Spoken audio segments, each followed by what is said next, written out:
제가 성지순례 가기 전 함께 나누었던 말씀의 본문의 연속선상에 있습니다. 그때 함께 드렸던 말씀은 여호와 첩하우터 만군의 여호와 하나님이라고 하는 말씀으로 함께 은혜를 나누었죠. 그래요, 우리 하나님께서 만군의 여호와, 이 세상 모든 것을 창조하시는 하나님, 그리고 다스리시는 하나님, 천사들을 동원하여 온 우주를 통치하시는 하나님이 여호와 첩하우트, 만군의 하나님이라고 하는 말씀입니다. 오늘 이 스가랴 1장에서 6장의 말씀의 배경은 이렇습니다.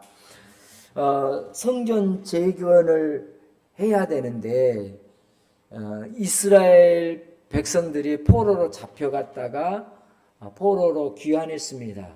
귀환해서 와서 보니까 예루살렘 성전은 멸망해 있고 온 백성은 뿔뿔이 흩어져 있고 70년이라고 하는 긴 세월 동안 와서 보니까 황폐화되어져 있는 그 땅, 그 민족, 그 민족성, 종교 역시도 찾아볼 수 없는 그런 상황.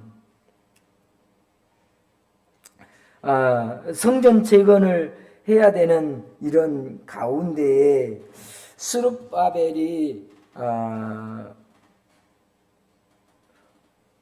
포로 귀환을 하게 되어지는 상황 속에 있었습니다. 그러나 그때 돈도 없고 도와주는 이도 없고 모든 것이 부족해서 중단된 상황, 설상가상으로 방해하는 세력들이 너무 크게 활동하는 것 때문에 도저히 어려운 위기의 상황, 불가능한 상황 가운데에 놓이게 되었죠. 이때 스룹바벨이 하나님 앞에 스가랴를 통하여서 얻은 환상의 말씀이 오늘 본문의 말씀입니다. 그래서 이 성전 재건은 우리의 힘으로나 우리의 능으로 되지 아니하고 오직 여호와의 영으로 된다. 하나님의 능력으로 된다. 성령의 능력으로 된다라고 하는 말씀을 우리에게 허락해 주셨습니다. 그럼 만군의 하나님께서 왜 성령으로 오직 하나님의 영으로 이것이 된다고 하시고 계시는가? 그것은 무슨 뜻인가? 다른 얘기가 아닙니다. 큰 산이 평지가 되는 은혜는 하나님의 은혜로만 가능한 것입니다. 너무나도 크기 때문에 이 장애물이 너무 크기 때문에 큰 산으로 비유했습니다. 근데 이게 내 힘으로 내 능으로 되지 않는 거예요. 우리의 능력 밖의 일인 것이죠. 그것이 오직 성령의 능력으로 되는 일이라고 말씀하고 있습니다. 성령의 능력으로 될 때에 우리는 이렇게 고백할 것 아닙니까? 하나님이 행하셨습니다. 라고 말이죠. 스룹바벨 앞에는 큰 산과 같은 장애물. 첫째는 포로에서 귀환하니까 돈이 어디 있겠습니까? 돈이 없어요. 또 일할 사람도 없는 거죠. 왜? 다른 자기들이 돌아와서 자기의 삶의 거처를 마련하는 것도 급급하고 가정을 다시 꾸렸고 생활하는 것도 바쁜데 어떻게 힘든데 성전 재건에 몰두할 수 있었겠습니까? 그것뿐만 아니라 함께 힘이 되었던 사람들도 한 사람 두 사람 떠나가고 방해하는 세력은 더 늘어나고 그러다 보니까 이 방해하는 것들이 큰 장애가 되었고 그 장애물이 표현되어지기를 큰 산으로 표현되어진 것입니다. 너무 답답하죠. 너무 암담합니다. 하나님 말씀을 들었습니다. 하나님 명령을 받았습니다. 그 명령은 성전을 재건하라고 하는 명령이지요. 그런 소명을 받았어요. 그런 사명을 받고 돌아왔어요. 스룹바벨이 돌아와서 보니까 상황이 엉망인 거죠. 도저히 이런 상황 속에서는 성전 재건을 할 수가 없어요. 그래서 성전 재건을 앞두고 하나님 앞에 매달려 기도합니다. 만군의 여호와의 이름을 불러가며 기도합니다. 그때 천사를 통하여서 스룹바벨에게 보여주시는 말씀, 들려주시는 말씀이 바로 오늘 본문입니다. 큰 산아 내게 무엇이냐? 네가 스룹바벨 앞에서 평지가 되리라. 그리고 그 머릿돌을 내놓을 때에 무리가 외치기를 은총이 그에게 있을지어다 하리라. 할렐루야. 이런 음성을 주시는 거예요. 상황은 바뀌지 않았습니다. 상황은 여전히 암담합니다. 그런데 스룹바벨이 기도할 때에 천사가 보여주시는 메시지가 큰 산이 스룹바벨 앞에서 평지가 되리라고 하는 것입니다. 여러분, 평지란 어떤 것입니까? 걸어가는데 전혀 지장이 없고 뛰어가는데 방해가 되지 않는, 힘들지 않는 것, 그것이 평지입니다. 장애물이 완전히 제거된 상태를 평지라고 표현해 주고 있습니다. 그래요. 큰 산이 스룹바벨 앞에서 평지가 된다라고 하는 것은 성전 재건 사업을 책임지고 주도했던 스룹바벨의 앞에 쌓여있던 산적한 문제들이 평탄하게 되어서 아무 방해가 없이 성전 재건을 할 수 있게 되리라. 그렇게 될 것이다. 그렇게 되게 하리라. 이렇게 말씀해주고 격려해주는 말씀입니다. 그것뿐만 아니라 그 큰 산과 같던 방해물들, 그 큰 산이 되었던 방해물들을 오히려 성전 재건의 주춧돌, 머릿돌이 되게 하겠다. 방해물을 갖다가 오히려 하나님 선용하시는 하나님, 그 역경을 바꾸어 선용하시는 하나님의 은혜를 오늘 스룹바벨을 통하여서 보여주고 있습니다. 그래서 성전 재건이 되어지면 많은 사람들이 어떻게 표현하겠습니까? 바로 이것이 하나님의 은혜다. 은총이로다. 하나님의 은혜로라고 고백하게 된다는 것이죠. 모두가 알고 있고 모두가 보고 있는 상황입니다. 그것이 얼마나 힘들고 어려운 것인지, 얼마나 많은 방해거리들이, 장애물들이 있었는지를 다 알고 있어요. 그런데 그 방해물들이, 장애물들 다 제거되어지고 하나님이 명령하신 대로 스룹바벨 성전이 재건되어지는 그것을 보았을 때에 사람들은 이렇게 얘기하게 된다는 거죠. 은총이로다.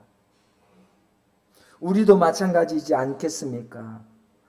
굉장히 어려운 상황 속에서 그 문제가 해결되어졌을 때에 하나님의 은혜입니다. 하나님의 은혜였습니다. 라고 고백하게 되듯이 스가랴 선지자를 통하여서 스룹바벨, 네가 고백하게 될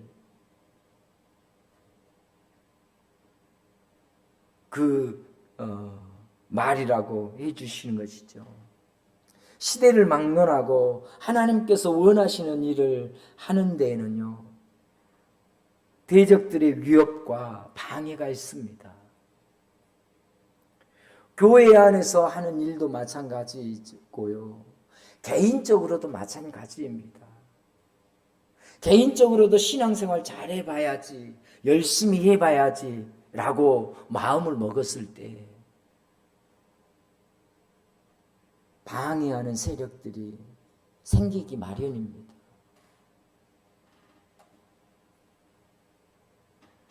이런 장애물들, 거대한 선처럼 보이는 넘지 못할 장애물들처럼 보이는 일들이 우리에게 종종 일어납니다. 신앙생활 잘해보려고 했는데 왜 나에게 이런 시련이, 역경이 찾아오는가? 그러나 사랑하는 성도 여러분, 하나님께서 역사하시면 어떤 장애물이든지 제거될 것이고 그 모든 것을 하나님의 백성들은 능히 이겨낼 수 있음을 믿으시면 아멘 하십시다. 할렐루야. 그리고 고백하게 된다는 거죠. 하나님께서 그 장애물들을 제거해 주실 뿐만 아니라 거뜬히 그 시련을 통과해내게 되면 은혜로다, 은혜로다, 하나님의 은혜로다 이렇게 고백하게 된다는 것입니다. 그래요. 이렇게 고백하도록 하나님께서 원하시기 위해서 원하시니까 그런 일들이 일어나는 것이죠. 이 일들을 통하여서 누구 스룹바벨의 공로가 아닙니다. 어느 누구의 공로가 아니라 하나님께서 행하신 일이라고 하는 것이지요. 그래서 이렇게 이루어진 것이 하나님의 은혜라고 하는 것이고, 그렇기 때문에 많은 사람들은 이 일을 통하여 기적이라고 표현하는 것이죠. 이 기적이 누가 한 일인가? 하나님이 하신 일입니다. 우리 모두가 포로에서 돌아왔던 그 모든 사람들이 안 된다고 했을 때 스룹바벨을 통하여서 행하신 하나님, 그리고 그 안 되는 상황에서 이루어진 것을 보는 사람들, 방해했던 그들을 오히려 선용하여서 머릿돌이 되게 하시는 하나님, 이 모든 상황을 지켜보았을 때에 한마디의 고백밖에 할 수 없지 않겠습니까? 하나님이 하셨습니다. 하나님의 은혜로 된 것입니다. 이것이 우리 믿는 사람들이 할 수 있는 최대의 찬양이에요. 최대의 고백입니다. 이 모든 일 하나님이 하셨습니다. 나는 눈물 짓고 낙심하고 낙담하여 주저앉고 있을 때에 하나님이 내 안에서 일하셨습니다. 내 주변에서 일하셨습니다. 그리고 끝끝내 하나님께서 모든 역경들을 이겨가도록 내게 힘 주셨고 버티고 견디어 여기에 오게 하셨습니다. 드디어 하나님께서 내게 면류관을 씌워 주셨습니다. 그러니 이 면류관은 나의 공로와 나의 힘과 나의 능력이 아니라 하나님께서 주신, 오로지 하나님이 주신 면류관입니다 라고 고백할 수 있는 것이 저와 여러분의 고백이리라 믿습니다.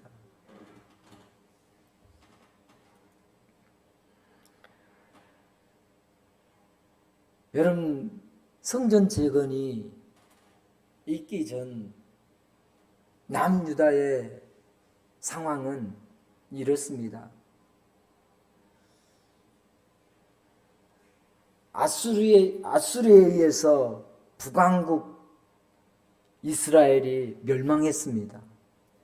이스라엘은요, 북과 남으로 나뉘어졌어요. 우리나라처럼 남북으로 나뉜 게 아니라 이 나라 전체에 예루살렘을 중심으로 두 지파, 유다 지파와 베냐민 지파는 남유다라고 하는 왕국을 건설했고 유지해 가고 있고, 솔로몬의 명맥을 이어서 남유다로 유지되어 있고, 나머지 10개의 지파는 북이스라엘이라고 하는 새로운 나라를 세우게 됩니다. 그러던 가운데에 수년이 지나서 아수르에 의해서 이 북왕국 이스라엘이 멸망하게 됩니다. 아수르라고 하는 대국을 통하여서 멸망하게 됩니다. 여러분, 남유다는 예루살렘을 중심으로 해서 있어요. 북왕국이 멸망당하니까 남는 건 남유다뿐인 거죠.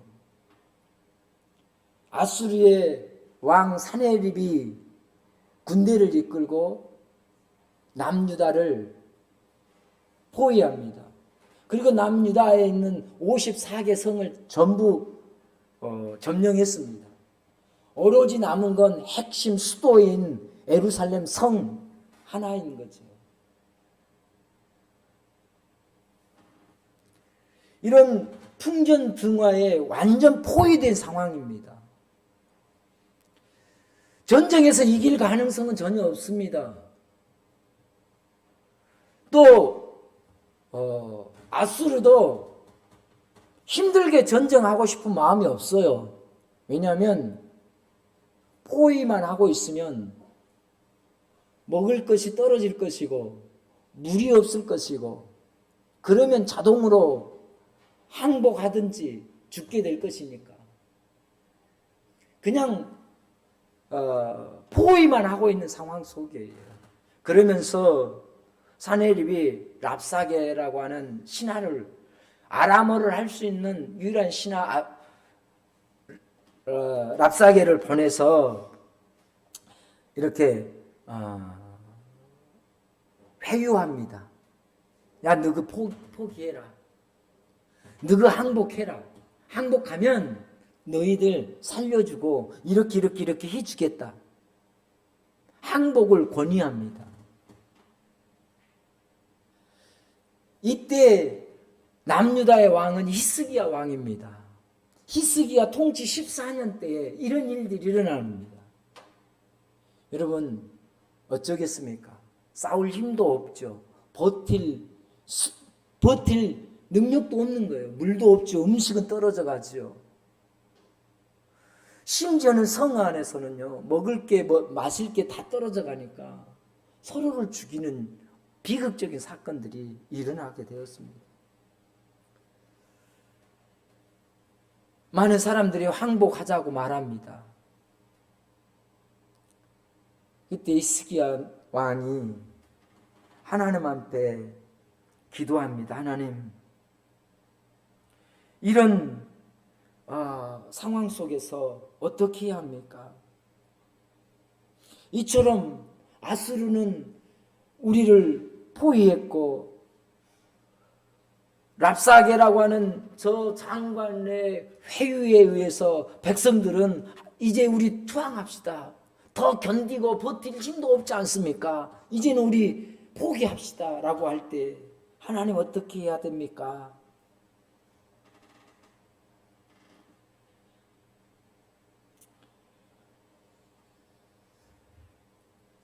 그러면서 히스기야가 선택하는 방법은 다른 것이 아니었습니다. 히스기야 자신의 왕의 옷을 먼저 찢고 굵은 배를 두르고 예루살렘 성전에 들어가서 기도하기 시작합니다. 이사야 선지자에게 기도를 부탁합니다. 그리고 기도합니다. 이사야서 37장 6절 7절 함께 찾아서 읽어볼까요? 이사야 선지자가 히스기야에게 주시는, 하나님 통하여서 주시는 말씀입니다. 이사야서 37장 6절 7절 여호와께서 이같이 말씀하시되 너희가 들은 바 아수르 왕의 종들이 나를 능력한 말로 말미암아 두려워하지 말라. 보라, 내가 영을 그의 속에 두리니 그가 소문을 듣고 그의 고국으로 돌아갈 것이며 또 내가 그를 그의 고국에서 칼에 죽게 하리라 하셨느니라.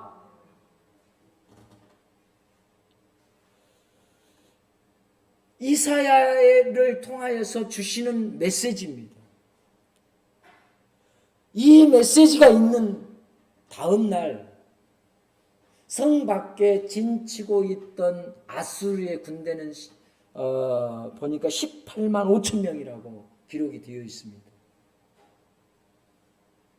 그들이 그 다음날 아침에 눈을 떠서 보니까 그 군대가 그냥 다 죽은 거예요. 어떤 사건이 일어난 거 아닙니다. 물론 역사학자들은 전염병이라고 표현하고 있습니다.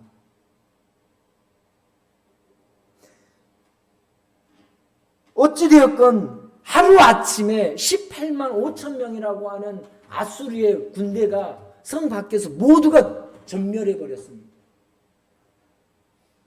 그리고 아수르의 왕 사네립은 이런 소식을 듣고 고국으로 돌아가게 됐는데요. 그곳에서 아들에 의해서 칼로 죽게 됩니다. 오늘 이 이사야 예언의 말씀이 그대로 이루어진 것입니다. 사방이 적들에 의해서 둘러싸여져 있고 포위당해서 도저히 살아날 수 있는, 이제는 더 이상 버틸 수도 없는 그런 상황 속에서 히스기야가 선택하는 것은 이사야 선지자와 함께 예루살렘 성전에서 기도하는 것입니다. 옷을 찢고 금식하며 기도하는 것이었습니다. 그때 하나님께서 그 아수르를 물리쳐 주셔요.